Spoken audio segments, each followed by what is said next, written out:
tidak sendiri, ada stakeholder, DPS, BKKBN, Depdagri, Depkominfo, mudah-mudahan mereka semua ada di sini perwakilannya, beserta provinsi. Ada 6 provinsi di sini, Lampung, DIY, jadi DIY masuk dalam asesmen pada waktu itu, Jawa Timur, Bali, Kalimantan Timur, dan Sulawesi Selatan. Slide berikut. Nah, ini adalah draft dari strategic plan yang kita sudah miliki dan ini akan kita sempurnakan.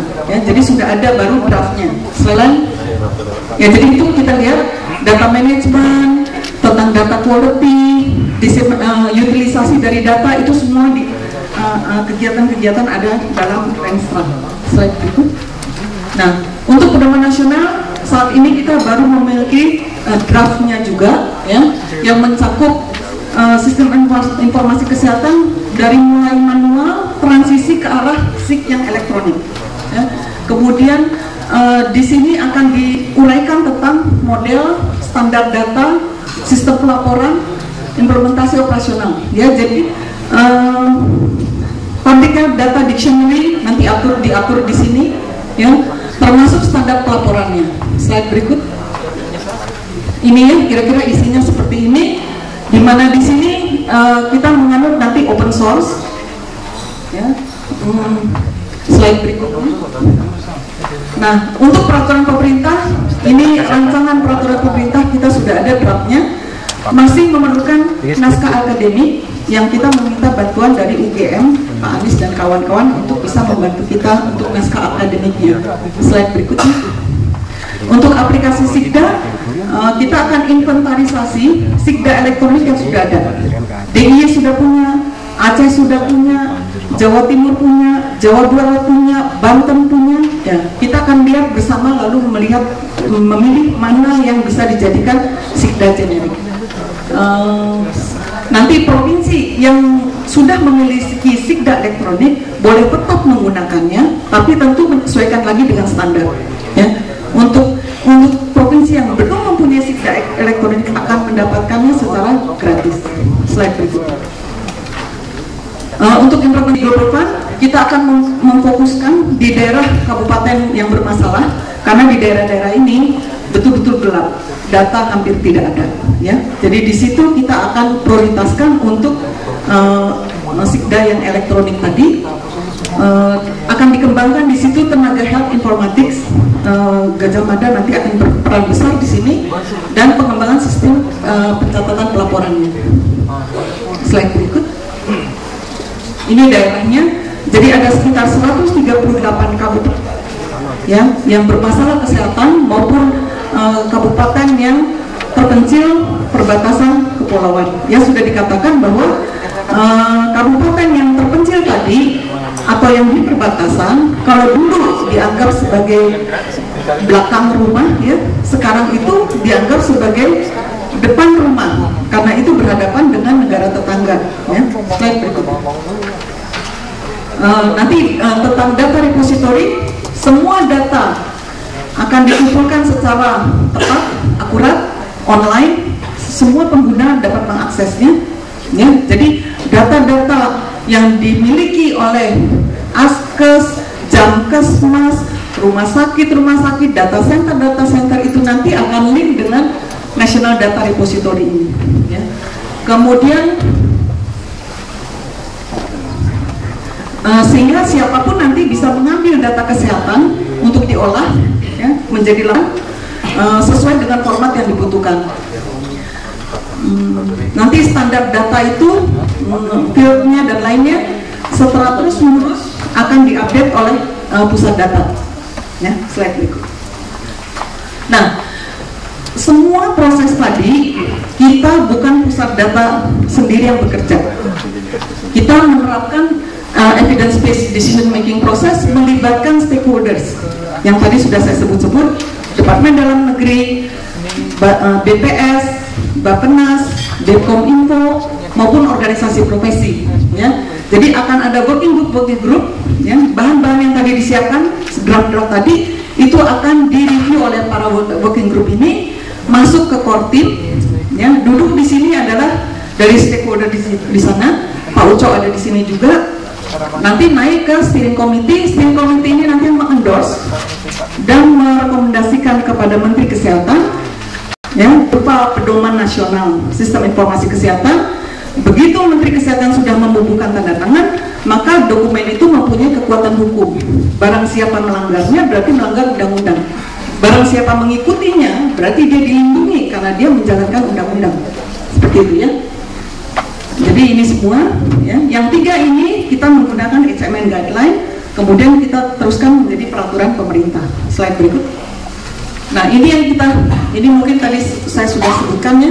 Jadi untuk level kabupaten silakan masing-masing mengembangkan beberapa model ya. Ini nanti kita akan membuat prototipe-nya ya. Juga model setiap provinsi juga ya. Kemudian nanti di tingkat pusat Bapak Presiden sudah melaunch situation room itu tentang dashboard sistemnya.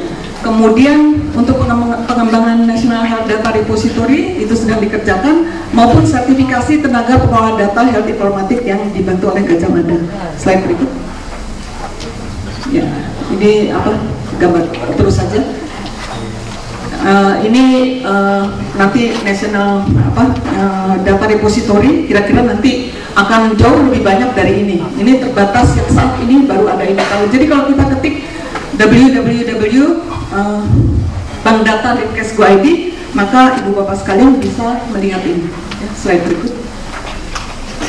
Oke, ini terus saja terus ya, ini menggambarkan waktu 12 Juli 2010 waktu Bapak Presiden mengoperasikan ruang situasi di Istana ya. Jadi dengan ruang situasi ini, maka ini mendukung proses pengambilan keputusan ya untuk Bapak Presiden. Ibu Menteri juga menginginkan kita mendirikan ruang situasi di Kementerian Kesehatan untuk mendukung Ibu Menteri dalam penetapan kebijakan ini. Jadi ruang ini dilengkapi dengan sistem teknologi informasi yang canggih yang dikelola oleh Unit Kerja Presiden UKP 4 dan ini disiapkan sejak awal masa bakti Kabinet Indonesia Bersatu yang jilid 2 ya. Langsung kita lihat apa ini ini kok penduduk, jangan yang penduduk, perkiraan BTA, klik di sini. Nah kita lihat hasil pemeriksaan BTA positif per provinsi. Setiap pemimpin bisa tahu provinsi mana yang paling tinggi, mana yang paling rendah. Nanti akan dibandingkan dengan targetnya, mana yang achieve target, mana yang di bawah target ya. Dan semua yang bertanggung jawab pada daerah tersebut harus bisa menjawab mengapa tidak achieve target ya. Ini nanti by provinsi, nanti by kabupaten, terus sampai ke bawah. Artinya semua pemimpin di tiap level harus menguasai ini, harus bisa menjawab, menjelaskan ya. Ini indikator ini tidak hanya indikator dari services, dari pelayanan, termasuk indikator yang sifatnya manajerial, jumlah tenaga kesehatan, jumlah uang, dana, logistik. Itu nanti jadi dianalisa by time, by place, terhadap target. Nah silakan dari situ kita bisa analisa macam-macam ya. Distribusinya bagaimana, bagaimana seorang manajer mendistribusikan resourcesnya, resources SDM, logistik ya, uang, bagaimana mendistribusikan resources itu, berdasarkan apa, harus bisa explain berdasarkan dengan ini ya. Bisa juga dilakukan analisa misalnya dengan di sini ada fasilitas untuk scatter plot. Kita bisa membandingkan misalnya di sini kita pilih aja salah satu target yang menjadi target Kementerian Kesehatan. Tolong dipilih di sini ya, indikator kesehatan. Oke, bisa bukan ini ya. Bukan angka kematian bayi. Oke, boleh pilih di situ angka kematian bayi. Dari data yang ada kita tahu upaya kesehatan apa yang berkontribusi terhadap penurunan angka kematian bayi. Yang dari tadi yang pie chart yang saya lewat tadi itu ada sekitar 10 penyebab kematian bayi terbanyak ya. Setiap daerah berbeda-beda pie chartnya.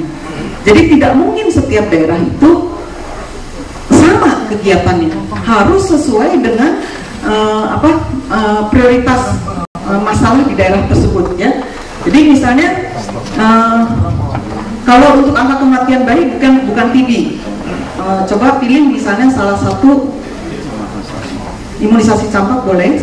Kita tahu imunisasi campak itu atau imunisasi itu mempunyai kontribusi positif terhadap penurunan angka kematian bayi. Ya, setuju kan? Kita lihat di sini bahwa ini semakin tinggi pencapaian imunisasi campak, mestinya daerah itu seperti DKI itu bisa menurunkan bisa mempunyai angka kematian bayi yang rendah. Ya, kita cek dengan satu provinsi di sini, Maluku, dengan cakupan hanya 60%, dia masih mempunyai angka kematian bayi yang tinggi.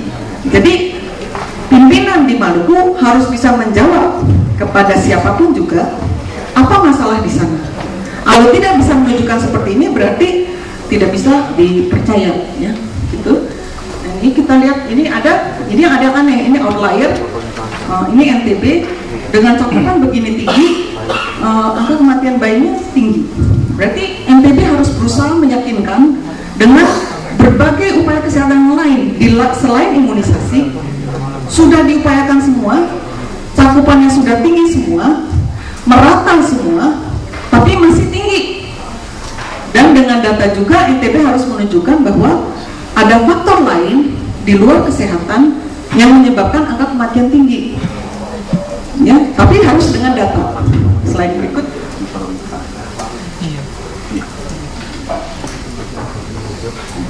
Ini slide yang terakhir. Ada yang tahu ini gambar ini?